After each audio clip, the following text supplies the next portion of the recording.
welcome back, guys.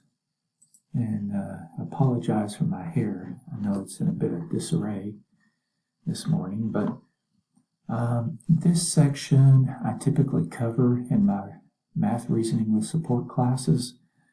And so although this doesn't have the support component, I thought I would go ahead and cover it. It's just a review on fractions, place value, decimal, percentages, things of that nature. Okay. So, all right, well, I know that students tend to have fear of fractions for some reason, okay?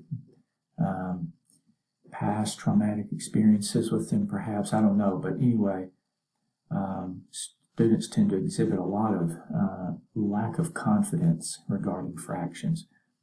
But fractions, guys, are numbers, okay? So they're just like the counting numbers. It's just that, you know, when it comes time to do arithmetic with them, it's not as straightforward as doing arithmetic with, say, whole numbers or counting numbers. But fractions are very important. We use them. You guys use them every single day of your life. Anytime you buy a part of something, okay, it could be, let's say you buy a pizza and you only eat 3 slices of the pizza. You have consumed a fraction of that pizza, okay? Or if you buy something and it doesn't cost an even dollar, let's say it costs, you know, so many dollars and some change, then that change represents a fraction of a dollar, okay? I guess the last example I'll give would be going to the gas station. You typically will always buy that last fractional gallon of gas. Okay, so we encounter fractions constantly. We are bombarded with them in our lives. All right, so anyway, here's a couple examples. This pizza, interestingly, this pizza is not subdivided into 8 slices. It's actually subdivided into 6, but nonetheless, you can see that one piece is missing, and there's a total of 6, so you could say that 1/6 of the pizza is missing, or you could say that 5/6 of the pizza is left, okay, because there are 5 pieces left out of a total of 6. All right, so let's just define a couple things real quick. The number in the top is referred to as the numerator, and then the number in the bottom of a fraction is known as its denominator, okay? So the denominator represents the number of pieces that make up a whole. So if you're talking about $1 and quarters, then there would be 4 quarters in $1, okay? So your denominator would be 4 in that case. If you had 1 quarter, you would have 1/4 of $1. But if we want to subdivide $1 into, say, dimes, then your denominator would be 10. And if you had 3 dimes, you would have 3/10 of $1. Okay, because it would take 10 dimes to make up $1. Or if you want to divide $1 up into pennies, then your denominator would be 100. Okay. All right, and then the numerator is just however many of these fractional pieces you have or you're talking about. So, if I have 39 cents, then I could say I have 39 1/100ths of $1, or 39 over 100. I'll write this down. Okay. All right, so moving along here. All right, now we're going to work on simplifying fractions.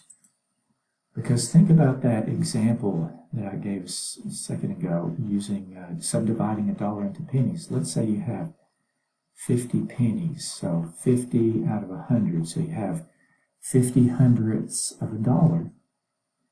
But you typically wouldn't say that. 50 pennies is half of $1, okay? So you would more typically say I have half of $1. But the point I'm trying to make here is that 50 over 100 is equal to 1/2. These two fractions represent the same quantity, okay? And that's the case with fractions, guys. many fractions can represent the same exact quantity. So another example that I could give you would be 25 hundredths. 25 hundredths, that could also be the same as 5 over 20, okay? Or it's also the same as 1 out of 4, 1/4, okay? So all of these fractions are equivalent. So what we want to do is we want to be able to simplify these, and that means we want to decrease the values of the numbers here as much as we can. So instead of saying 25 hundredths or 50 twentieths, we want to just say 1/4. All right, so how can we do this? Well, there's a couple ways. Well, there's several approaches, but you're really just doing the same thing. Okay, so the approach that I like to use is, let's say we've got the fraction 30 out of 36, or 30 36ths, okay, and we want to simplify this. And what you're going to try to do is you're going to try to find, it's called a common factor, or in other words, a number that you could divide into both of these, into both 30 and 36. Now, many times, guys, there'll be many numbers that will go into both of these. So 2 will go into both of these, as you can see. 30 divided by 2 would be 15, and then 36 divided by 2 would be 18, so we could reduce 30 36ths down to 15 over 18. Or you could have divided it by 3, or at this point you could divide them both by 3. But ultimately, when you're finished finding numbers to divide into them, you will have reduced it completely. Okay, so you can do it in one step if you can find that biggest number that will go into both of these. So for example, in this case, it would have been 6. Okay, so instead of, down here, it took me 2 steps to simplify this fraction. If I could have seen that 6 was the biggest number that will go into both of these, I could have reduced it or simplified it in just one step. And that would take it down to 5 over 6. Okay. Now I do want to show you the calculator will do this for you. And there's a couple ways to do it using the calculator. The first way here, guys, is you could literally type in 30 divided by 36. The calculator is going to give you a decimal, okay, because it's going to actually try to divide 36 into 30. And so when you get this decimal, you can tell the calculator to convert it to a fraction. You can do that by coming over here to the math key and selecting enter for number 1 where it says frac. And then, so what it's doing is it's recalling, or it's taking this answer right here, this decimal, and it's going to convert it into a fraction. So when I hit enter, it'll simplify it for me, okay? So that's one way. And then the second way is you can actually get the calculator to give you a fraction template in which you can put a number in for the numerator and the denominator, and then if you hit enter, it'll just reduce it for you, okay? So you don't have to go through that process of first converting it into a decimal and then back into a fraction. So the way you can do that, guys, is if you hit this alpha key and then the y equals key, and it's this number 1 where it says n over d, that means numerator over denominator, and it'll give you that template. And if you put your numbers in, all you have to do is hit enter and it reduces it for you. This template is nice as well because if you want to do some kind of fraction arithmetic and you enter those fractions this way, then it'll give you the answer as a fraction, okay? If you do it the other way, it'll give you the answer as a decimal. So just wanted to show you that because you'll probably be using that throughout the course. Okay, so we know how to simplify fractions. What about multiplying fractions? Because you'll be doing this as well. Well, multiplying fractions, guys, is pretty straightforward. It's certainly more straightforward than adding and subtracting them. Okay, and to do it, you just multiply the denominators, and then you multiply I think I said this backwards, didn't I? You multiply the numerators, and that'll give you your new numerator. So see, 3 times 1 gives me 3. And then you multiply your denominators. 4 times 6 gives me 24. And then you try to simplify that new fraction. Okay, so I've got 3 over 24. And 3 will go into both of those. And that simplifies it down to 1/8. All right, so let's try a couple on our own. So here we have 2/3 times 6/8. So I'm going to multiply straight across. 2 times 6 will give me 12. And then in the denominator here, 3 times 8, that's going to give me 24. And then I can simplify this fraction. Now there's lots of numbers that will go into both 12 and 24. 2 will go, 3 will go, 4 will go, and 6 will go. Okay. You can start with those lower numbers if you want, but the biggest number that will go into both of those is 12. And so I'm going to divide them both by 12. So that's going to take this down into 1/2, okay, or 1/2. And I'll illustrate this real quick using your calculator. If I input these fractions using the template, it was 2/3. And then you're just going to come outside, say times, and then get that fractional template again, and then put in there 6/8 or 6/8, and then just hit enter, and it'll give you your answer as a fraction and already reduced as well. Okay. All right, so what about this one? 1/3 times 2/4. Well, 1 times 2 is 2, and then 3 times 5 is 15. And so we get 2/15. But this one, guys, cannot be reduced. 2 and 15 have no common factors. Okay, so in this case, it's already in simplified form. We can't do anything else with it. All right, so that's how you multiply fractions. So now what we're going to talk about is place value. Okay. All right, so I want to point out that look at these. Oops.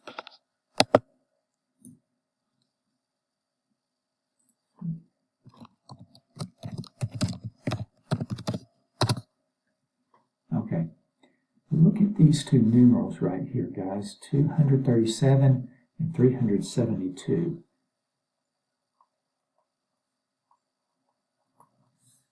Okay. Now you might call these numbers, but I do want to point out these are actually numerals. Okay, we call them numbers for short, but these are numerals, and all that means is that these are symbols that represent numbers. Okay, numbers are imaginary, abstract objects. You can't see, feel, touch, smell a number. Okay. They're ideas that only exist within our minds. And so when we see something like this, 237, this is a representation. We're using these numerals right here to represent the number. Okay. All right, but nonetheless, notice these two numerals here. I'm just going to start calling them numbers again for short. Okay. All right, yeah, so as I was saying, these two numbers here, they are different. I think you would agree. But what's interesting, though, is the numerals in each of these numbers are the same. There's a 2, there's a 3, and there's a 7. Okay. What makes these different are the positions in which 2, 3, and 7 occupy. Okay. And so that leads us to place value. Okay, 237 is different than 372. It represents a different value. And that's because these numerals, 2, 3, and 7, occupy different place values. So if you look down here, you may remember this, having seen this diagram earlier in life, but we have the ones place. Okay, so we would put a digit or numeral there whenever we're basically if you could count with two hands, okay, excluding 10. Once you get up to 10, then you put a 1 right here in the tens place, okay? And then, if you keep counting and you get big enough into the hundreds or the thousands, then you start putting numerals in these places. All right. So, for example, 237, the 2 is in the hundreds place, the 3 is in the tens, and the 7 is in the ones. So you can sort of think about this like receiving change from the cashier. Okay, 237. You could get that by using 2 hundreds, okay, or $200 bills. You would need 3 $10 bills and then 7 $1 bills. Now, what if we had a fraction of a dollar? How would we represent that? Well, that's where the decimal place comes in. Okay, you put a decimal right here, and then, as you can see here to the right, you have the tenths place. So, for example, if I had 1 dime, a dime is 1/10 of a dollar, and I would put a 1 right here. But if I had 2 dimes, then I would put a 2, because I would have 2/10 of a dollar, etc. Okay. Now, what if I had 2 dimes and 3 pennies? Well, then I would still put a 2 in the tenths place. All of these place values end with a TH, a THS. Okay. So I put a 2 in the tenths place, and then I would put a 3 in the hundredths place, because 3 pennies, or 23 cents, 3 pennies, that's 3 hundredths of a dollar. Okay, so it's like I would have 2/10 of a dollar plus 3 hundredths of a dollar. And then we really don't subdivide a dollar into thousandths. Although they probably do, like when you get into finances and things of that nature. Okay, but we typically don't in our everyday lives. All right, so what we want to do now is we want to be able to express a numeral like this in words. Okay, so the way you do this is you just go from left to right. So you're going to say 34, and when you write that, you want to use a hyphen. Oops. 34, and when you get to the decimal, you say and. Okay, because you have a fraction of that of that 35th dollar, or that 35th, well, if these are dollars, you don't have exactly $34, you've got a fraction of that next 35th dollar.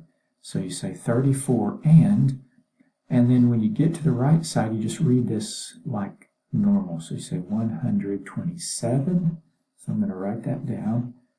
I'll just write it below here, 100. You don't say 127, you just say 127, using that hyphen again.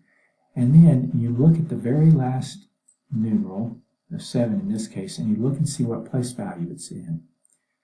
So because the 7 is in the thousandths place, then you're going to say 127 thousandths.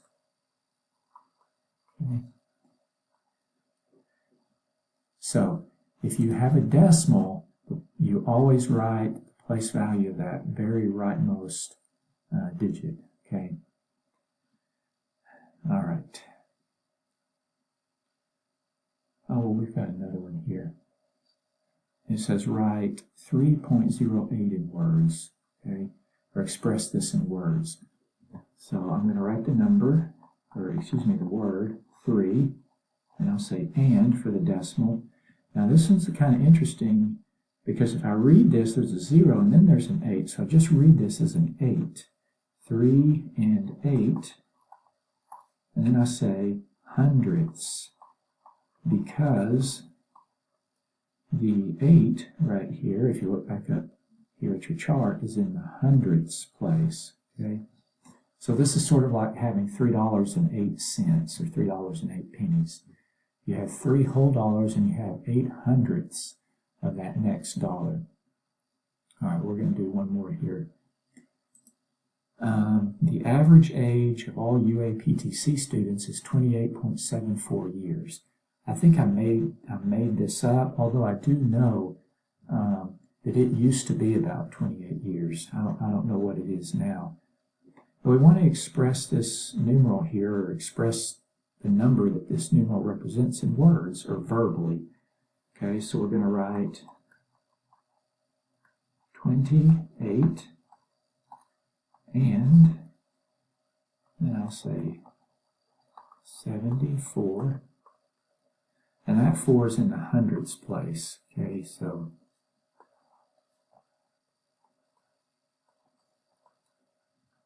28 and 74 hundredths.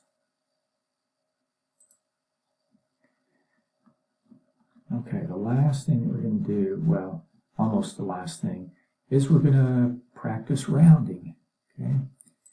Now you may say, well, why would we want to round? You know, like, what's the purpose?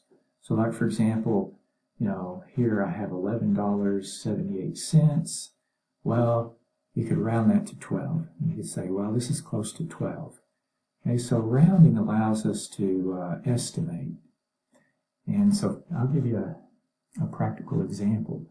I do this whenever I go shopping to give me an idea of what the total is going to be when I get to the checkout. So, you know, if I buy something that's $6.85, you know, I'll round it up. Or if I buy something that's a little over $12, and I'll round down. Or I might round to the nearest 10. Okay, so $6 might round to 10, and then $12 might round down to 10. And with several items, it all kind of evens out. And that's a lot easier for me to add together in my head. And it will give me an idea of how much I'm looking at when I get to the checkout. Okay, it's a good idea to do that, guys, because otherwise you could easily be cheated, right? There could be an error, and you could end up paying a lot more than what the items you're purchasing actually cost. All right, so how do we round? Well, first of all, we have to agree upon a place value to which we want to round. So when I call this $11.78, $12, what I'm doing is I'm rounding it to the nearest dollar. Or in other words, I'm rounding it to the ones place. Okay. And the reason this goes up to 12 is because the 7 here, the 78 cents behind decimal place, 78 cents is closer to having that extra dollar than it is not having it. So I round this 1 up to a 2. So in other words, when you're asked to round a number to a specific decimal place or a place value, you're going to find the digit that occupies that place value. And then you're going to look to the digit to the right. And if it's 5 or greater, you're going to round that digit that's sitting in that place value, you're going to round it up. And you're going to pretty much chop off everything else. But if it's not greater than 5, so if it's 0, 1, 2, 3, or 4, you're going to round down. But rounding down does not mean you actually lower the number.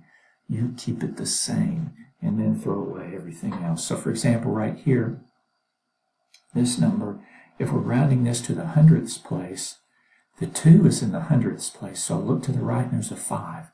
So that tells me to round up. So the 2 would become a 3. So in other words, this would become 86 and 13 hundredths. Okay. All right. So let's try a few. This one, it says round 8.079 to the nearest hundredths place. Let me rewrite this real quick. So I'm looking at this, and the number that's in the hundredths place is the 7. Okay, so if I look to the right, there's a 9 behind it, and that 9 is telling me to round that 7 up to an 8. So this is going to go to 8.08.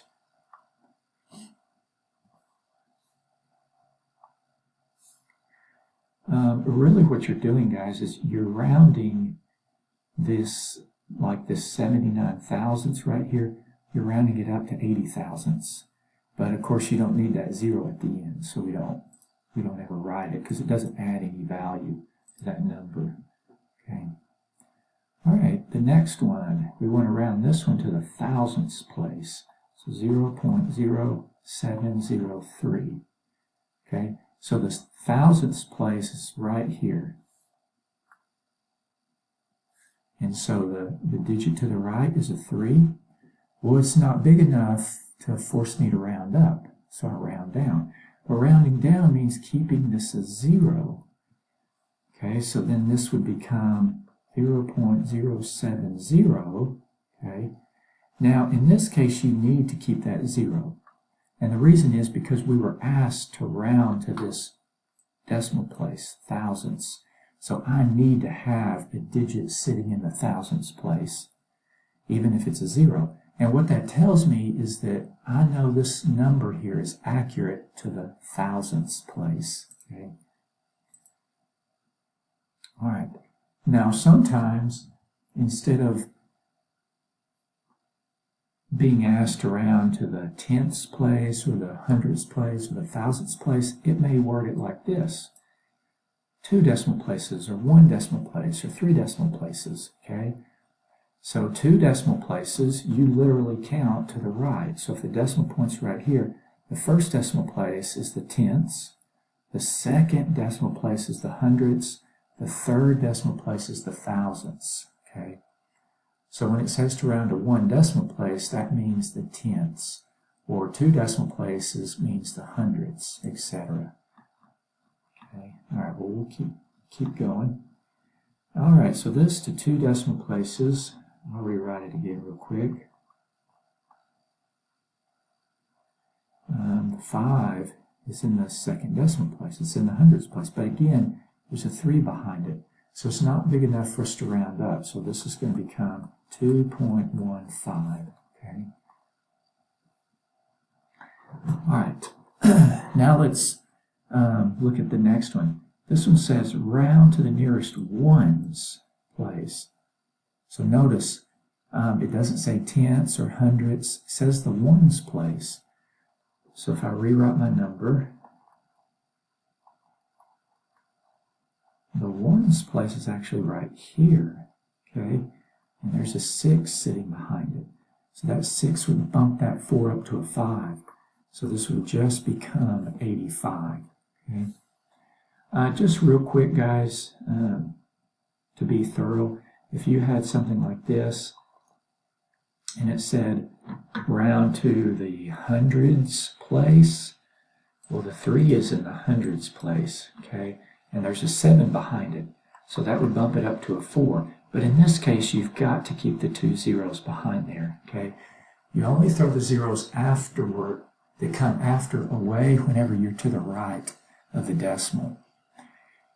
Because you're saying that 376 is closer to 400, and that's true, okay? So you got to keep those zeros. You wouldn't want to round it to 4, right? All right. Okay, so the last thing you're going to see is you're going to see some powers of 10. Now we're going to work with these later on when we get into chapter 3, when we work with scientific notation.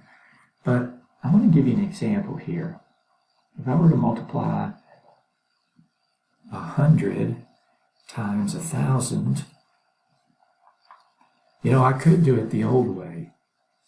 But another way to do it is to actually count the zeros.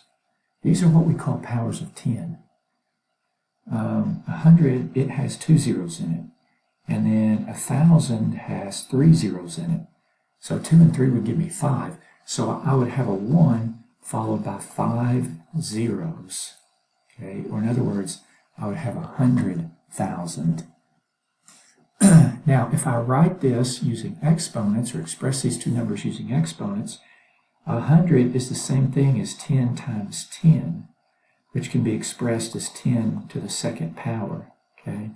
And then 1,000 is the same thing as 10 times 10 times another 10, or in other words, 10 to the third power. And so there's a rule here. Just like how I added these zeros, you add these exponents. So 2 plus 3 is 5, so this becomes 10 to the fifth power. And 10 to the fifth power is actually a 1 with 5 zeros behind it, or in other words, 100,000. Okay? And we'll talk about these powers of 10 later on. Anyway, let's look at this last example here. So 10 to the fifth power, well, we just saw that that's the same as 100,000. And so what about 10 to the negative third?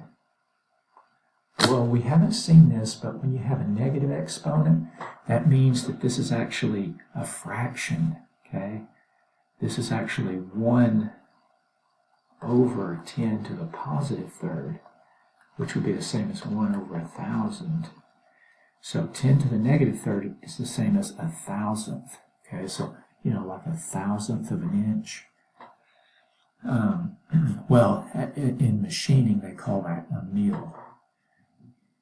But anyway, nonetheless, guys, if we wanted to see what this is, instead of literally multiplying 100,000 by 1,000th like this, you can add these exponents. 5 plus negative 3 is actually 2.